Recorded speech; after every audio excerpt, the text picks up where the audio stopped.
needs freedom. Freedom. Human rights. Mereka needs freedom. And human rights. Human rights. And human rights. Don't bend the nose. Bukan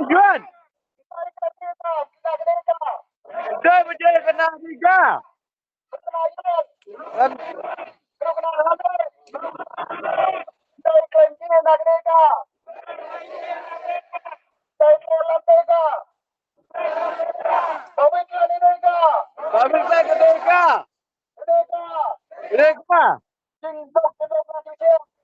Kedua kena Jason. Tanpa pulai. Tanpa bulan pun sampai. Betul naik dari tu apa lempur? Hari ini aku mesti kekal. Apa kau tinggal ketemu? Amin.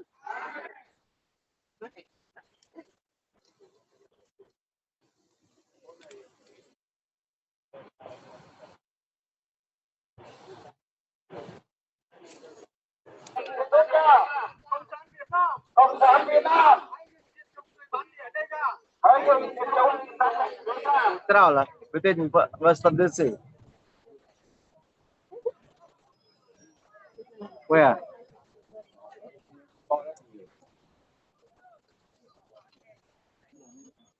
Terau na? Terau na?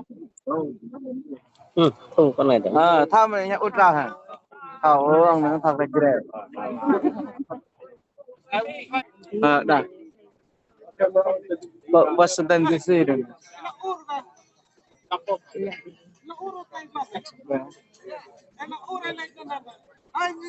Cộng sản Hà Nội.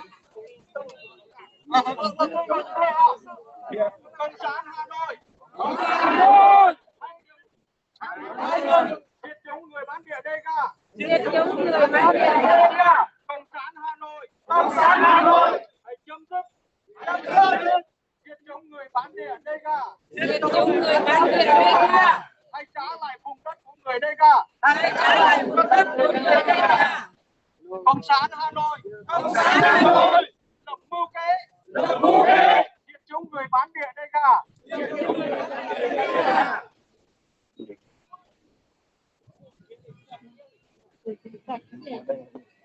Yes. Mama. Mama. Mana? What do you? Like.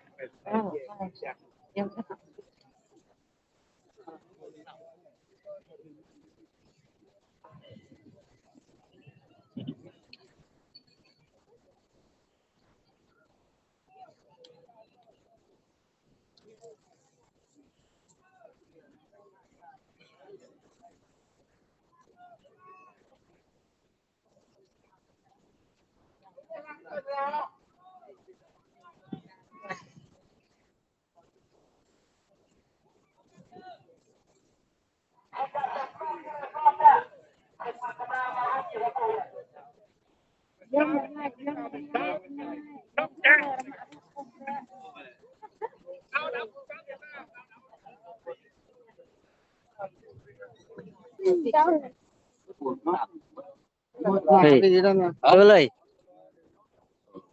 mô đa gỡ thể tại thầu phục nhập tại đang hạ nhọn ra như là đầu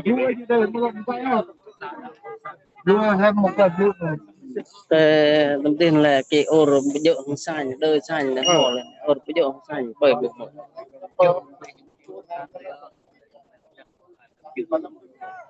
Blue phone này đến rồi.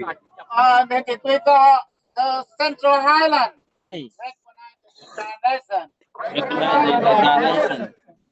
We are the world.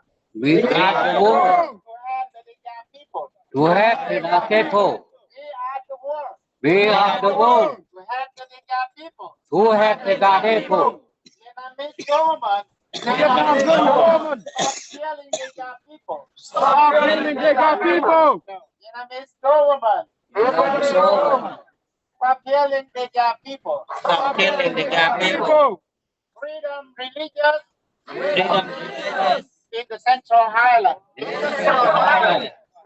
religious. Freedom religious Religious. in the Central Highland. Vietnamese government. Vietnamese government. Stop killing. Stop killing Vietnamese the people. government. Vietnamese government. Stop killing the people. Stop killing the people. U.S. Rescue the people. U.S. Please rescue the people. The government, Vietnamese government. Vietnamese government. The fact our right. Our land. Vietnamese government. Vietnamese government. The fact our right. And our land. We are the victims. We are freedom of the Vietnam Civil War. Of We are the victims. We are the victims of the Vietnam Civil War. Vietnam government. Vietnam government. Stop killing the people. Stop killing the people. I was born. Free. Free. And equal. And equal. All our humans should be treated the same way. I was born free and equal. And all the humans should be treated the same way. We are victims of the Vietnam Civil War. The Central Highland belongs to the Nika people. Save the Nika people from the communists of Vietnam. And recognize the Nika nation. The Central Highland belongs to the Nika people. Save the Nika people from the communists of Vietnam. And recognize the Nika nation. The Central Highland belongs to the Nika people. Save the Nika people from the communists